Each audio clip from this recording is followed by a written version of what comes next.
ಪ್ರಧಾನಿ ಆಗ್ತಾರೆ ಎಂದು ಕೋಲಾರದಲ್ಲಿ ಸಚಿವ ಕೆಜೆ ಜಾರ್ಜ್ ಹೇಳಿಕೆ ನೀಡಿದರು. ಪ್ರಧಾನಿ ಮೋದಿಯವರು ಇದುವರೆಗೂ ಒಂದು ಸಣ್ಣ ತಪ್ಪನ್ನು ಮಾಡಿಲ್ಲ. ರಾಜ್ಯ ಸರ್ಕಾರ ಹಗರಣಗಳಲ್ಲಿ ಸಿಲುಕಿಕೊಂಡಿದೆ. ಸರ್ಕಾರದ ಆಯಸ್ಸು ಮುಗಿಯುತ್ತಾ ಬಂದಿದೆ. ರಾಜ್ಯಪಾಲರ ವಿರುದ್ಧ ರಾಷ್ಟ್ರಪತಿ ಬಳಿ ಕಾಂಗ್ರೆಸ್ ಶಾಸಕರು ದೂರು ನೀಡಿ ರಾಷ್ಟ್ರಪತಿ ಭವನದಲ್ಲಿ ಉರುಳು ಸೇವೆ ಮಾಡಿದ್ರು. ಸಿಎಂ ರಕ್ಷಿಸಲು ಸಾಧ್ಯವಿಲ್ಲ. ಸಿಎಂ ಸಿದ್ದರಾಮಯ್ಯ ಅಧಿಕಾರ ಕಳೆದುಕೊಳ್ಳುವುದು 100ಕ್ಕೆ 100ರಷ್ಟು ಸತ್ಯ. ರಾಹುಲ್ ಗಾಂಧಿ ಹೆಸರೆಳಿದ್ರೆ ಜನರು ಮತ ಕೊಡೋದಿಲ್ಲ.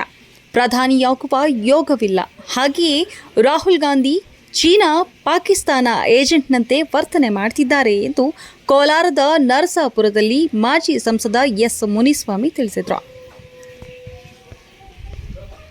ಕೋಲಾರಕ್ಕೆ ಬಂದಂಥ ಇಂಧನ ಸಚಿವರಾದಂಥ ಜಾರ್ಜರು ಕರ್ನಾಟಕ ರಾಜ್ಯದಲ್ಲಿ ಕಾಂಗ್ರೆಸ್ ಸರ್ಕಾರ ಅಧಿಕಾರಕ್ಕೆ ಬಂದು 15 ತಿಂಗಳಲ್ಲಿ ಫ್ರೀ ಕರೆಂಟ್ ಕೊಡ್ತೀನಿ ಅಂತ ಹೇಳಿದಂಥ ಈ ಕಾಂಗ್ರೆಸ್ ಸರ್ಕಾರ, ಕತ್ತಲೆ ಭಾಗ್ಯ ಕೊಟ್ಟಿರ್ತಕ್ಕಂಥ ಈ ಜಾರ್ಜರು ಸಿದ್ದರಾಮಯ್ಯನವ್ರ ಸರ್ಕಾರ ಇವತ್ತು ಲೋಡ್ ಶೆಡ್ಡಿಂಗು, ಕರೆಂಟ್ ಬೆಲೆ ಜಾಸ್ತಿ ಮಾಡಿರ್ತಕ್ಕಂಥದ್ದು, ಪೆಟ್ರೋಲ್ ಡೀಸೆಲ್ ಬೆಲೆ ಜಾಸ್ತಿ ಮಾಡಿರ್ತಕ್ಕಂಥದ್ದು, ಎಲ್ಲಂದರೆ ಅಲ್ಲಿ ಡ್ಯಾಮ್ಗಳು ತುಕ್ಕಿಡಿದು ಅದನ್ನು ಡ್ಯಾಮ್ ನಿರ್ವಹಣಾ ಸಮಿತಿಯವರು ಎಚ್ಚರಿಕೆ ಕೊಟ್ಟರೆ ನಾವು ಅದನ್ನ ಬೇಜವಾಬ್ದಾರಿಯಿಂದ ನಡ್ಕೊಂಡು ಇವತ್ತು ಭದ್ರಾ ನದಿಯಲ್ಲಿರ್ತಕ್ಕಂಥ ನೀರೆಲ್ಲ ಹೊರಗಡೆ ಹೋಗೋದಕ್ಕೆ ಕಾರಣಕರ್ತರಾದಂಥ ಈ ಕಾಂಗ್ರೆಸ್ ಸರ್ಕಾರ ಇನ್ನೇನು ಇವತ್ತು ನಾಳೆ ಇವರ ಆಯುಷ್ ಮುಗಿತೆ ಕರ್ನಾಟಕದಲ್ಲಿ ಅಂತೇಳ್ಬಿಟ್ಟು ಹೇಳಿ ಅವ್ರು ಮಾಡಿರ್ತಕ್ಕಂಥ ತಪ್ಪುಗಳಲ್ಲಿ ಸಿಕ್ಕಾಕೊಂಡು ಅವ್ರು ಒದ್ದಾಡ್ತಾ ಇರ್ತಕ್ಕಂಥ ಸಂದರ್ಭದಲ್ಲಿ ಜಾರ್ಜ್ ಅವ್ರು ಕೋಲಾರಕ್ಕೆ ಬಂದು ರೈತರಿಗೆ ಒಳ್ಳೇದು ಕೆಲಸ ಮಾಡಿರೋದನ್ನ ಏನಾದರೂ ಇದ್ದರೆ ಹೇಳೋದನ್ನ ಬಿಟ್ಟು ಅವ್ರು ಏನು ಮಾಡಿಲ್ಲ, ಅದಕ್ಕೆ ಹೇಳೋದೇನು ಇಲ್ಲ. ಇವತ್ತು ಹಿಂದೆ ರೈತರು ಪಂಪ್ಸೆಟ್ಗಳನ್ನು ತಗೊಬೇಕಂದ್ರೆ ಬೋರ್ಗಳಾಕಿ ಅದನ್ನು ಕರೆಂಟ್ ಕಲೆಕ್ಷನ್ ತಗೊಬೇಕಂದ್ರೆ 25,000-30,000ದಲ್ಲಿ ಮುಗಿತಾ ಇತ್ತು. ಇವತ್ತು 2-2.5 ಲಕ್ಷ ಮಾಡಿರ್ತಕ್ಕಂಥ ಈ ಜಾರ್ಜರು ಯಾವ ರೀತಿ ರೈತ ವಿರೋಧಿ, ಬಡವರ ವಿರೋಧಿ, ದಲಿತರ ವಿರೋಧಿ, ಮಹಿಳಾ ವಿರೋಧಿ, ಯುವಕರ ವಿರೋಧಿ, ಕರ್ನಾಟಕ ಜನತೆ ವಿರೋಧಿ ಸರ್ಕಾರ ಆಗಿದೆ ಅಂತೇಳಿ ಜಗತ್ ಜಾಹೀರಾತಾಗಿದೆ. ಅಲ್ಲಿ ರಾಜ್ಯಪಾಲರು ಇವತ್ತು ಕಾನೂನು ರೀತಿ ಕ್ರಮ ಕೈಗೊಳ್ಳೋದಕ್ಕೆ ಕೊಟ್ಟಿರ್ತಕ್ಕಂಥ ಸಮಯದಲ್ಲಿ ಇವರು ಡೆಲ್ಲಿಗೆ ಹೋಗಿ ನಾವು ಪೆರೇಡ್ ಮಾಡ್ತೀರಿ ಅಂತ ಹೇಳಿ ಏನು ಹೇಳ್ತಾ ಇದ್ದಾರೆ. ಅವ್ರ ಪೆರೇಡ್ ಅಲ್ಲ, ಏನೇ ತಿಪ್ಪರ್ಲಾಗ ಹಾಕೊಂಡು ಹೋಗಿ ರಾಷ್ಟ್ರಪತಿ ಭವನ ಉರುಳು ಸೇವೆ ಮಾಡಿದ್ರೂ ಇವ್ರು ಮಾಡಿರ್ತಕ್ಕಂಥ ತಪ್ಪುಗಳು ಪ್ರೂಫ್ ಸಮೇತ ಸಿಕ್ಕಾಕೊಂಡಿರೋದ್ರಿಂದ, ಸಿದ್ದರಾಮಯ್ಯನವರೇ ವಿಧಾನಸಭೆಯಲ್ಲಿ ಒಪ್ಕೊಂಡಿರೋದ್ರಿಂದ ಅವ್ರು ತಪ್ಪಿಸ್ಕೊಳ್ಳೋಕ್ಕಾಗಲ್ಲ. ಸಿದ್ದರಾಮಯ್ಯನವರು ಅಧಿಕಾರ ಕಳ್ಕೊಳ್ಳೋದು 100ಕ್ಕೆ 100ರಷ್ಟು ನಿಜ.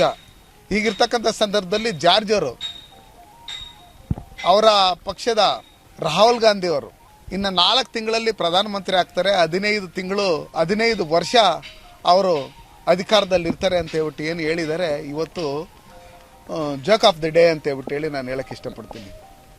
ಯಾಕಂದರೆ ರಾಹುಲ್ ಗಾಂಧಿ ಅವ್ರ ಹೆಸರು ಹೇಳಿದರೆ ಇವತ್ತೇನು 99 ಸೀಟ್ ಬಂದಿದೆ, ಗ್ಯಾರಂಟಿಗಳಂತೇಳಿ ಸುಳ್ಳು ಹೇಳಿ ಇಡೀ ದೇಶದಲ್ಲಿ 9 ಸೀಟನ್ನು ಬರ್ತಾ ಇರಲ್ಲ ಪ್ರಧಾನಮಂತ್ರಿ ಅಂತ ಹೇಳ್ಬಿಟ್ಟಿದ್ರೆ.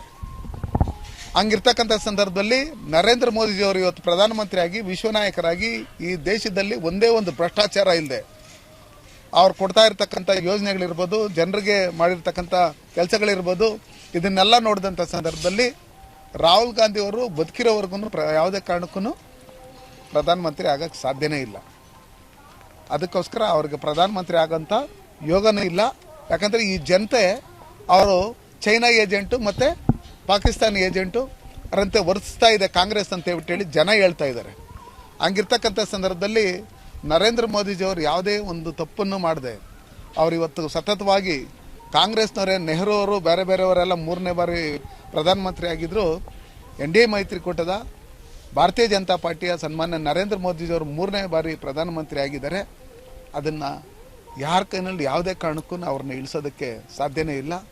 ಈಗ ಅವ್ರ ಪಕ್ಷದಲ್ಲಿರ್ತಕ್ಕಂಥವರೇ ಇವತ್ತು ಮಮತಾ ಬ್ಯಾನರ್ಜಿ ಇರ್ಬೋದು, ಅವರ ರಾಜ್ಯಗಳಲ್ಲಿ ಏನು INDA ಮಿತ್ರಕೂಟ ಪಕ್ಷಗಳಿರ್ತಕ್ಕಂಥ ರಾಜ್ಯಗಳಲ್ಲಿ ನಡೀತಾ ಇರ್ತಕ್ಕಂಥ ಹಿಂಸಾಚಾರ, ಅತ್ಯಾಚಾರಗಳು, ಇದನ್ನೆಲ್ಲ ನೋಡಿ ಈ ದೇಶದಲ್ಲಿ ಪ್ರತಿಯೊಂದು ರಾಜ್ಯಗಳಲ್ಲಿ ಭಾರತೀಯ ಜನತಾ ಪಾರ್ಟಿ NDA ಮೈತ್ರಿಕೂಟ ಸರ್ಕಾರನೇ ಇರಬೇಕಂತ ತೀರ್ಮಾನ ಮಾಡಿರೋದ್ರಿಂದ ಅಗಲ್ಕನ್ಸ್ ಏನು ಕಾಣ್ತಾ ಇದ್ದಾರೆ ಜಾರ್ಜ್ ಅವರೇ, ದಯವಿಟ್ಟು ಅದನ್ನು ನೀವು ಕೊಟ್ಟಿರ್ತಕ್ಕಂಥ ಹೇಳಿಕೆನ ವಾಪಸ್ ತಗೊಳ್ಳಿ. ನೀವು ಇಟಾಲಿ ಮೇಡಮ್ ಅವ್ರನ್ನ ಒಪ್ಸೋದಕ್ಕಾಗಲಿ ಇಲ್ಲ ರಾಹುಲ್ ಗಾಂಧಿ ಅವ್ರನ್ನ ಒಪ್ಸೋದಕ್ಕಾಗಲಿ ನೀವು ಪ್ರಧಾನಮಂತ್ರಿ ಆಗ್ತೀರಿ ಅಂತ ಹೇಳ್ಬಿಟ್ಟು ಹೇಳಿ ಈಗೇನು ಸಿದ್ದರಾಮಯ್ಯನವ್ರು ಇಳಿತಾರೆ ಅಂತ ಹೇಳ್ಬಿಟ್ಟು ಹೇಳಿ ನೀವು ಹೊಸದಾಗಿ ಏನೋ ಕೋಟೆನೋ ಹೊಲ್ಸ್ಕೊಂಡು ನನ್ನನ್ನು ಮುಖ್ಯಮಂತ್ರಿ ಮಾಡಲಿ ಅಂತ ಹೇಳ್ಬಿಟ್ಟು ಏನೋ ಹೇಳಿಕೆ ಕೊಟ್ಟಿರ್ಬೋದು ಅನಿಸುತ್ತಾ ನನ್ನ ಮೇಲ್ನೋಟಕ್ಕೆ ಅನಿಸ್ತಾ ಇದೆ. ಅದಕ್ಕೋಸ್ಕರ ಅಗಲ್ಸ್ ಕಾಣಿಸೋದು ಬಿಟ್ಬಿಡಿ.